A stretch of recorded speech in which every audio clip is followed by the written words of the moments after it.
reporting. Of course, these weren't real rioters. The rebels in t-shirts were all members of one of the participating agencies, but you couldn't tell that during the exercise. If you weren't protected by an orange vest signifying you as an observer, you were in danger of being hit by eggs, bottles, billy clubs, or even the occasional well-placed round from a sniper. We try to make this very real, give a real feel to it. We had the fire department provided some live burning out here, so we had smoke, flames, objects being thrown, a lot of chaos. There's going to be a lot of chaos in a civil disturbance situation, and that's what we want to try to incorporate as much as possible.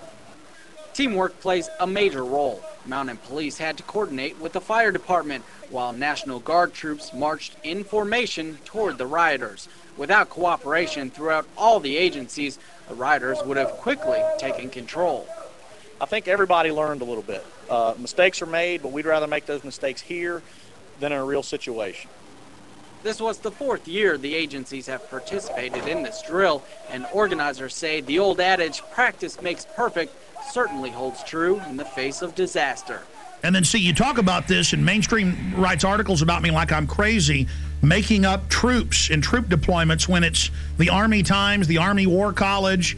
Hundreds of newspapers have announced it, and then I say, hey, that's tyranny, and they go, shut up, Jones doesn't exist. InfoWars story on illegal Tennessee checkpoint prompts action by governor. Friday, listeners pointed out local news saying the Army was going to be out, regular Army running checkpoints, searching citizens with police. The governor got called, our listeners called. The Whiteville Police Department had plans to conduct a seatbelt checkpoint on Saturday, April 4th at Highway 64 within the city limits of Whiteville. The checkpoint was planned to be in conjunction with Homeland Security and the 251st Military Police in Bolivar. After learning about this, I contacted Representative Johnny Shaw, who represents that area, ask you about this. Representative Shaw, you looked into this, and can you tell me what you've learned and where this stands now? I can. Actually, this has been canceled. Some calls were made to the governor's office about this on earlier today, this Friday, and of course the governor just simply said, I don't need another headache. It was a bad idea in the first place. I mean, during this climate, in this day and time which we live, can you imagine the Army stopping you for a seatbelt check? You know.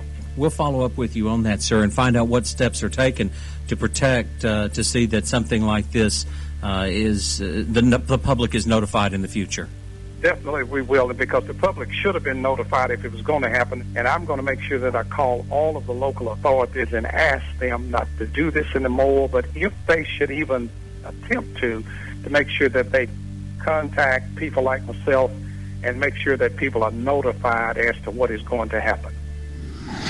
Representative John Shaw just joins us for a few minutes, representative from Tennessee, District 80. Sir, thank you for coming on with us. Sure, you're welcome. Thank you for having me, Alex. You bet. Now, we played the clip earlier of you on a local news station talking about Army checkpoints. The governor found out, thanks to you and others, and canceled it. Can you just in a nutshell tell us exactly, specifically what was going on? Yes, I can. First of all, I have got to check. Now, I don't have concrete facts, but I don't think the military has, first of all, any jurisdiction to be checking seatbelts. When you look at the fact of a military unit being out, your daughter, my wife, or someone driving through a roadblock with all of these local officials, the Army and everybody out there, I think it's just going to scare people to death. I think our local and state officials have the staff when needed to check seatbelts, to do a seatbelt check without the Army getting involved. And I just don't think it's a good idea. Well, obviously, sir, I don't know if you've heard, but yes, it still violates posse comitatus. They haven't completely removed that 1878 law. We know in Mexico and communist China they have troops on the streets.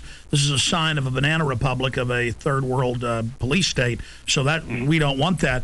But the larger issue here is that they've announced Homeland Security wants to put 20,000 regular Army troops to patrol America. The Naval War College, the Army War College has said their new job will be engaging us, combat with the American people to stop an insurrection against the banks.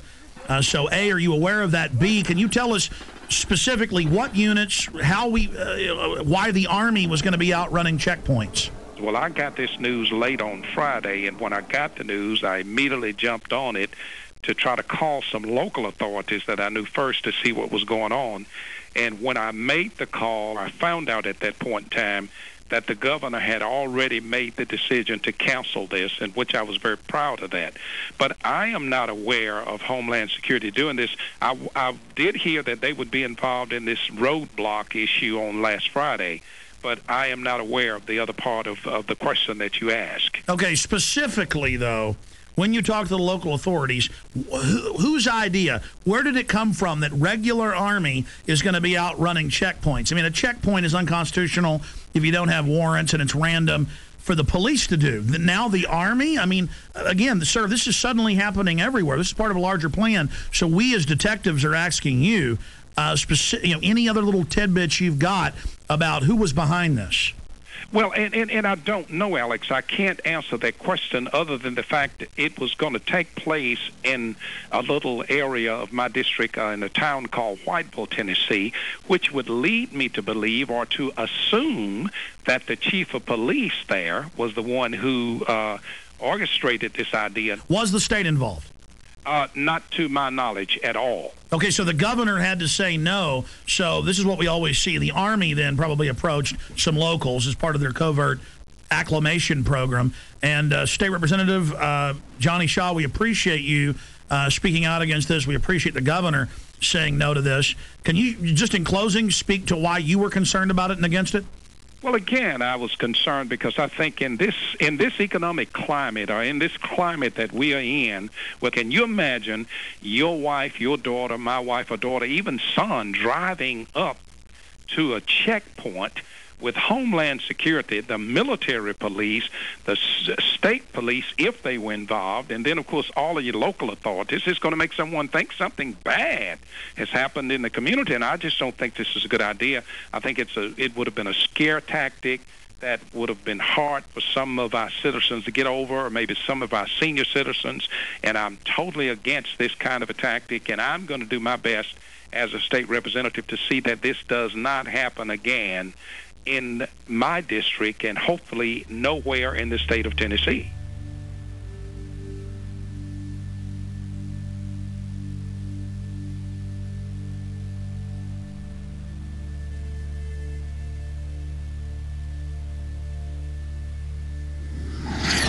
Now, this is being done to acclimate the public so they don't panic when troops take over the city hall, the county, the state.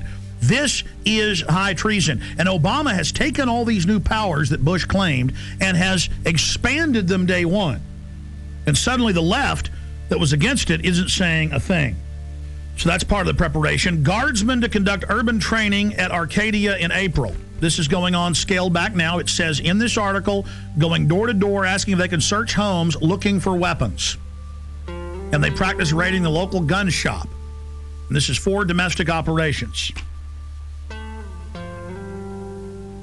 Lieutenant Colonel, I really appreciate you coming on such short notice, sir. My pleasure. Thanks for the invitation. You bet. I saw this article out of the Daily Times Herald in Carroll, Iowa. Have you seen that? I sure have.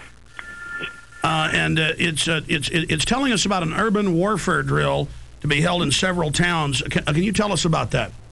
Sure. It's actually a planned training event to provide our soldiers with greater proficiency at what we call cordon and search, which is a mission that, just for a little background, we've deployed nearly 13,000 members of the Iowa National Guard in the global war on terror. And the vast majority of those have been in Iraq and Afghanistan.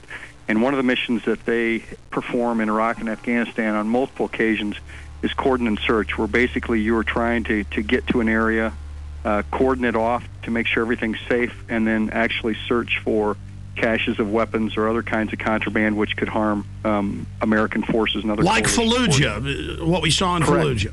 Mm-hmm. Correct. Exactly. So because of where we're located in Iowa, there are no active duty bases in Iowa, so we kind of have to create our own urban training environments. So the plan on this particular training event was to actually use a small town of about 450 people. The town has actually kind of adopted the unit, which is called Company A, 1st Battalion, 168th Infantry.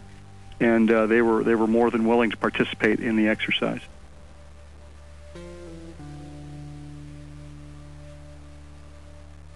Going through this article, I mean, explaining exactly what they're going to do door to door with the houses, what the checkpoints are going to be simulating. Sure. When you're talking about coordinate search operations, you've got several different rings of security that you've got to provide in a particular area. And then it's important that people are treated respectfully as you go house to house, as you're looking for certain items, particularly in our experience in Afghanistan and Iraq, looking for weapon caches, whether those have AK-47s, RPGs, rocket-propelled grenades, that is, any kind of ammunition or any kind of improvised explosive devices, et cetera, et cetera. And our job, when we go on a coordinated search, is to locate those kinds of items. And then there might also be persons of interest that we're interested in that coalition forces want to talk to or apprehend. Well, let's just